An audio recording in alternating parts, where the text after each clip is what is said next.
hopefully you can see me. I'm not too cut off. I've only got my short tripod with me today, so I can't go any higher than what it is.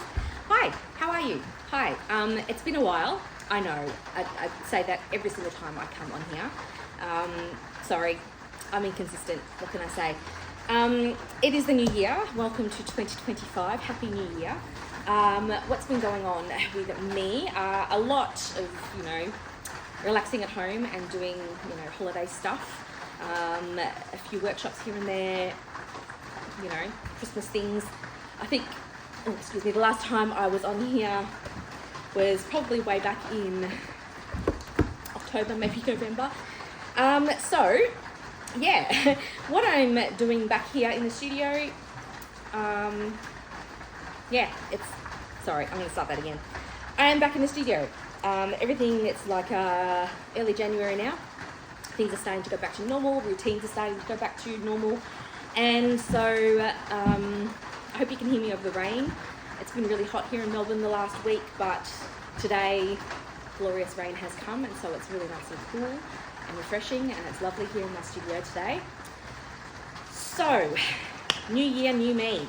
What am I going to be doing at the start of this year? I'm having a go at creating a bit of a series of artworks that are a bit different to what I normally do.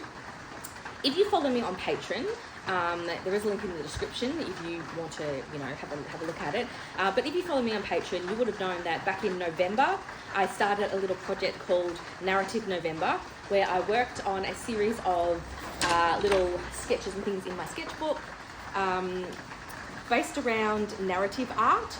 So narrative art or narrative painting, the genre, basically it's a way of, what's the best way to describe it? It's like a story, telling a story in a painting, I guess. It's not just a pretty picture or a landscape, or it's not a specific portrait either, but it usually does involve figures interacting with something or telling a story of some kind, or it can be very symbolic as well, narrative art. And so I kind of played around with a bit of that at the end of the year. The Narrative November project I set myself was basically, I planned on every day in November doing a little narrative kind of painting in my sketchbook. And I think I got to day 12 and then ended up going to Queensland for a week to teach. And then that broke up my rhythm. And then by the time I got back, other stuff was happening, and then it was my daughter's birthday and we went away, and then Christmas. So yeah, I kind of didn't make it the whole month, but I did do quite a few. I think I got up to 12. And if you join Patreon in the Watch and Learn tier, you can actually watch the process videos of all of those pictures that I did. So I'm going to show you what I did, but I've kind of entered in the start of this year with the idea of doing a small series. I don't know how many paintings I will put in this series, but I've got 4 on the go at the moment, and I'm planning on at least maybe 8. I've got some sketches in here, and we'll see where it goes. And so it's quite a different, subject matter to what I normally do. Normally, obviously, I paint a lot of landscapes, and I guess I just wanted to try and play around with incorporating some human elements into my landscapes, start telling some stories maybe. I want them to be very nostalgia feeling, very based around childhood and, just exploring nature and freedom, childhood, and that kind of vibe. So yeah, that's kind of what I'm wanting to sort of do. We'll see what happens. Anyway, I'm babbling. I'm going to flip the camera around and show you some of the sketches that I did in my sketchbook, and then I'm going to show you a little bit of what I'm working on at the moment, and maybe set the camera up to do a bit of a time lapse while I work on one of the paintings that I've started. Alright, sorry this is going to be a bit shaky, but like I said, I've only got my little tripod. So these are some of the narrative illustration sketches / practice drawings I did. Most of these are gouache.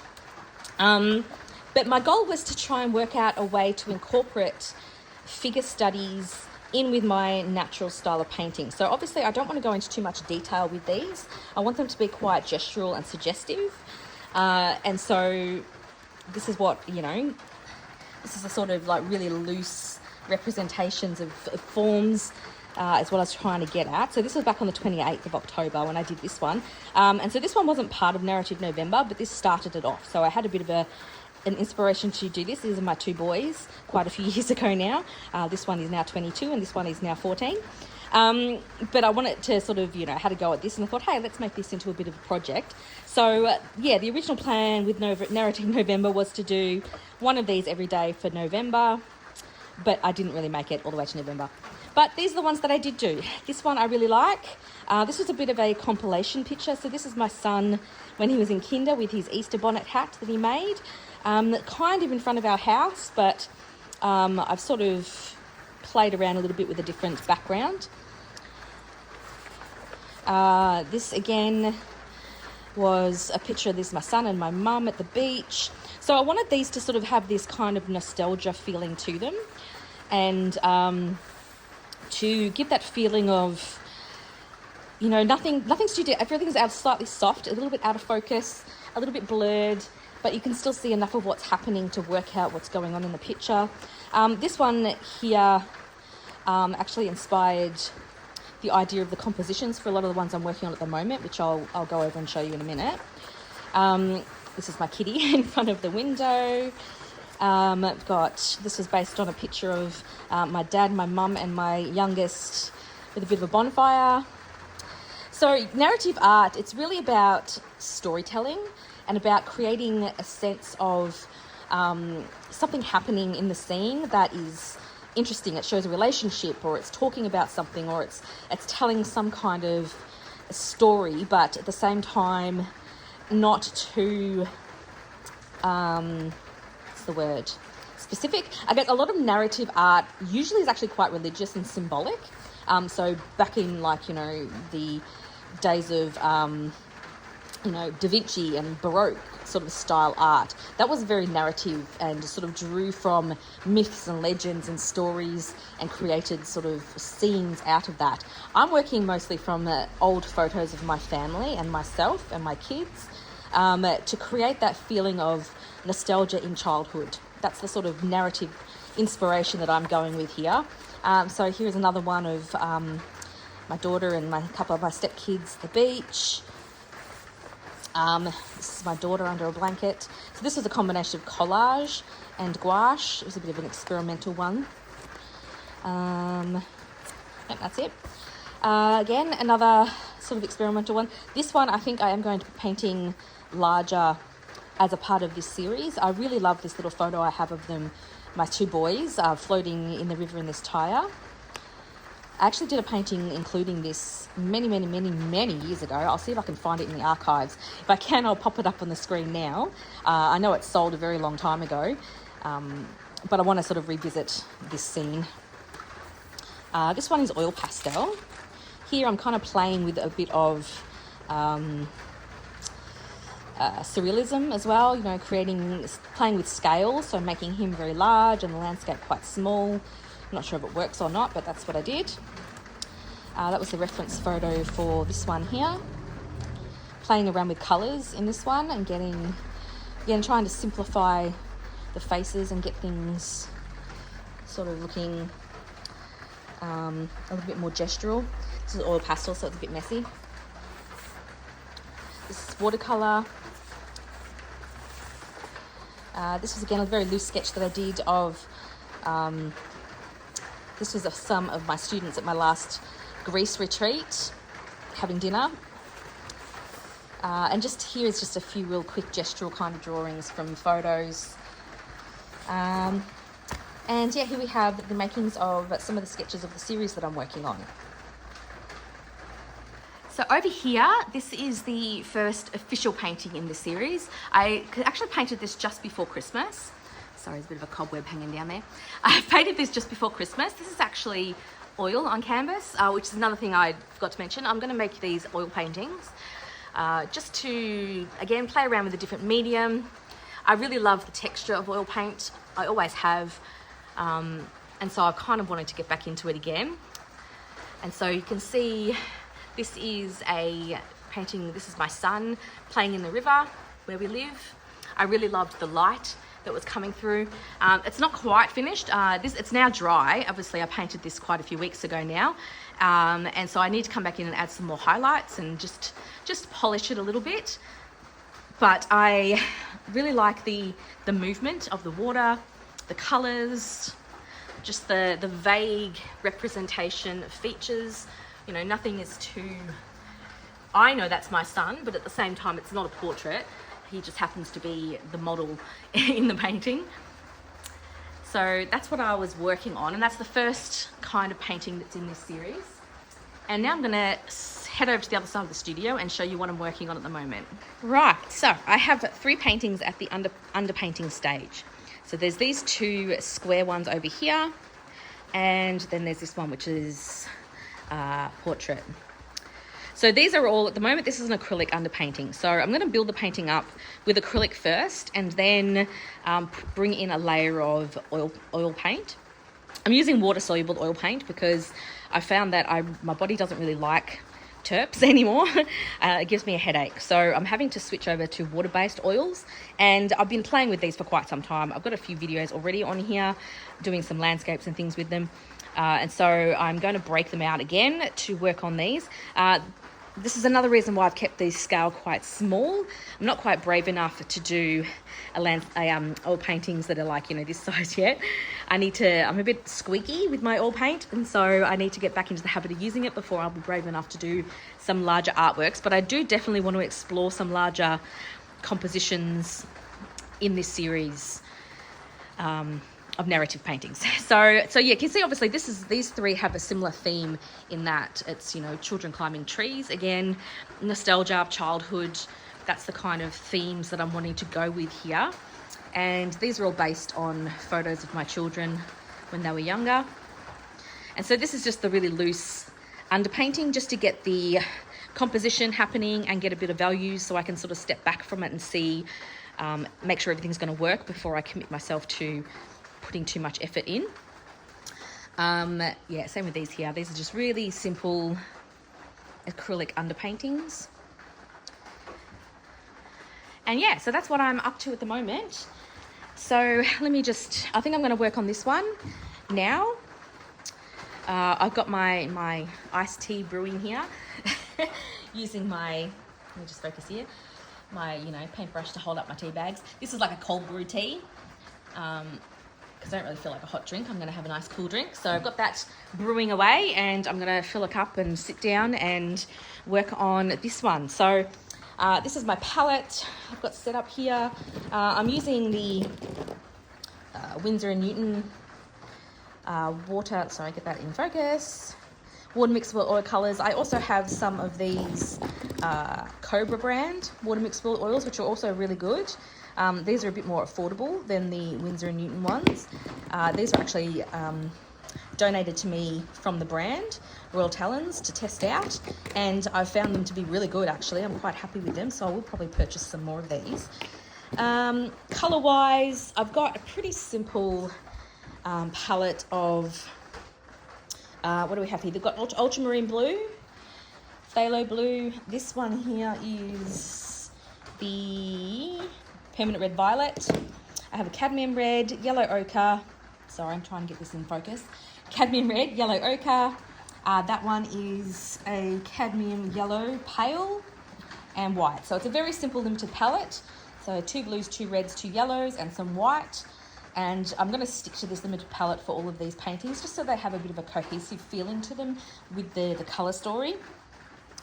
And yeah, I think that's all I really need to say about this at the moment. I might prop my camera up where you can watch me do some of this one today, and pop some soothing music on to listen to.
So this is my progress so far. I had to stop filming because I needed to look at the reference photo, and I am using my phone to film and the reference photo is on my phone, so I had to kind of stop a little bit, but this is how we are going so far. I'm happy with the figures at the moment. I need to start applying a bit thicker layer of paint now that I've kind of got the colours and the feeling and everything in place. So yeah, the photo is very, very backlit, the reference that I'm using, and I don't want the painting to be quite as backlit, so I'm having to tone down some of the values a little bit, but I'm worried that's going to make it look a bit too flat, so I may need to bring back some more of that lightness in the sky, lighten it up a little bit more, but we'll see. I'm also wanting to, obviously, I'm trying to inject a lot more colour into the tree that, you know, compared to what's normally there. But yeah, pretty happy with how that's going so far. I think I can do a little bit more without the reference now, so I will go back to filming me painting for a little bit longer, because the figures are the focal point of this. This is why, you know, you think about the rule of thirds, which I talk about quite a lot, divide the painting up into 3 and 3. The figures are going to be sitting pretty much in that top third, and this sort of V shape compositionally is going to help bring attention to them, but I'm also going to use the lighting in the painting to bring attention to them as well. So I'm going to make the sky behind them much brighter, and it's going to get a bit, you know, closer to these sorts of values as it gets over here. And I'm also going to try and balance that light with a patch of light in here. I'm also thinking of maybe putting in some sort of wildflowers just to bring a bit more colour into this background area, but I'm not sure if that's going to be too distracting or not, so I'm not quite sure yet. I haven't decided.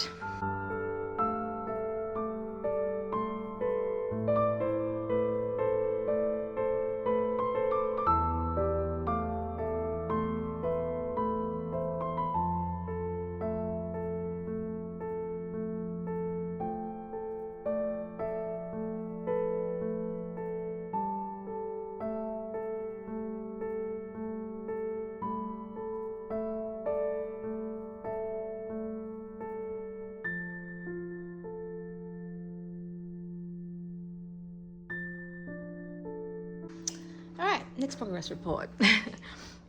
Injected a lot more color into the tree. I really love the texture and brush strokes that are happening.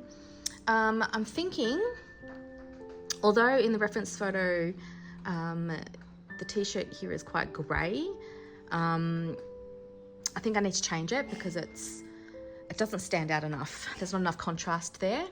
I want this, you know, obviously they're the focal points. I want them to pop out a lot from the background, and this pale blue of the sky and that grey of the t-shirt is just not working. So now I have to decide what colour I'm going to change his t-shirt to.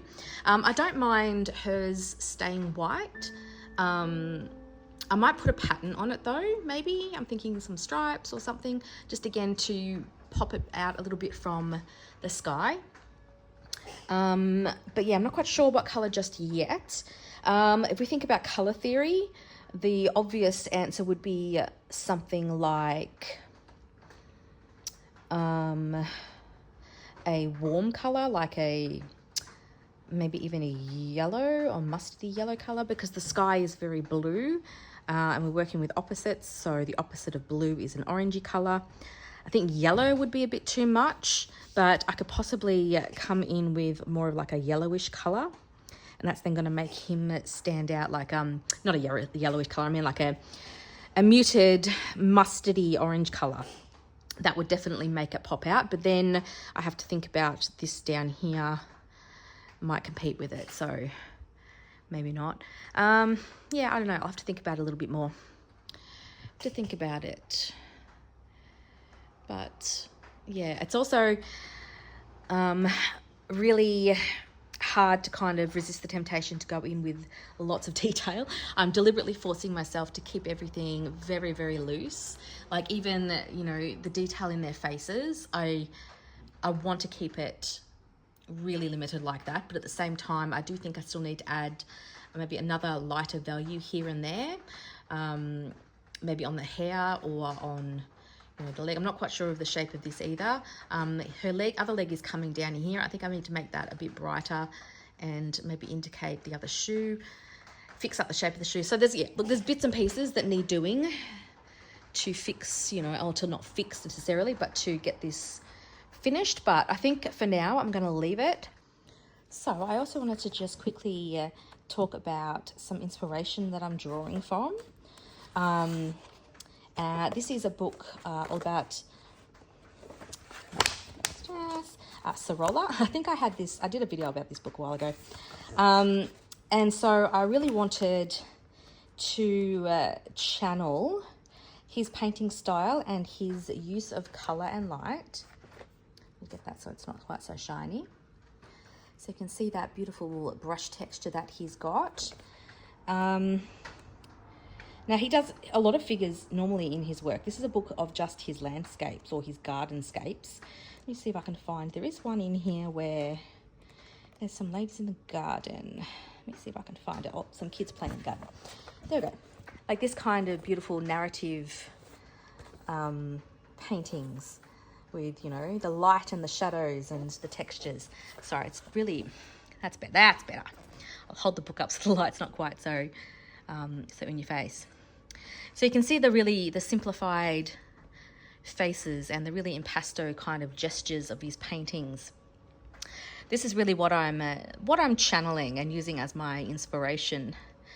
Not that my paintings are going to look anything like his, but I'm kind of trying to get, you know, that same feeling, those really strong lights. Let me see if I can find another example. A lot of his figure work, everyone is very backlit as well. And a lot of the photos that I'm using as references are based on backlit portraits. So I'm really sort of studying how he's creating the light and using lights and darks and contrast of values to really show that bright, hot sun. Get that in focus. Like this is like a beautiful example of, you know, how much information he has in that white dress, and yet it's in shadow. And sorry, come on, focus camera, there you go. It's in shadow, and the background is actually in light. And yeah, he just does it really beautifully. So this is where I am sort of, yeah, getting a lot of my inspiration from.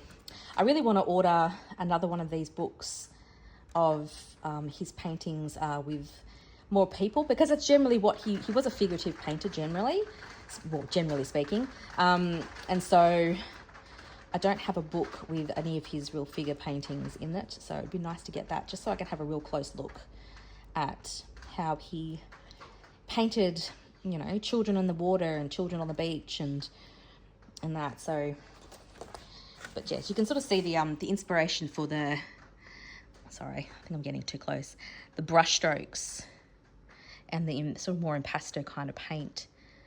A lot of directional brush strokes and suggested detail. So it's detail that when you pull back from the picture, you can see all the detail in that scene. However, looking up closer, everything is just described with single brush strokes and directional marks. So that is what I'm kind of using as my inspiration, and yeah, referencing whenever I get stuck and I'm not quite sure how to render something. I'm looking back at this book to give myself some ideas. So if I directly compare what I've got here so far with those paintings of Sorolla that I just showed you, I can now see that I can go much, much lighter with everything that's in the background here. And if I did that, I may not need to lighten up or change the color of his top like I was thinking. I may be able to keep all those grays, and everything else behind, I'm just going to increase the value and the sort of saturation with. And I think that will actually solve that problem, rather than coming in and changing the color of that. Instead, I need to come in and lighten up the values behind them. So just from looking at those pictures in the book just then while I was filming this, I can now see how I could potentially bring attention back to those figures without necessarily having to change the figures. Because I like the really loose gestural way that I've painted them, and I don't particularly want to paint back over it again. So to fix that problem, I might actually come into the background instead.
So yeah, I'm happy with this at the moment, and I'm really excited and looking forward to where this series takes me.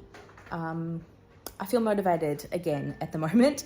I haven't really been that motivated over these sort of holidays so far, but I'm getting back into it. I can feel the creative juices rising.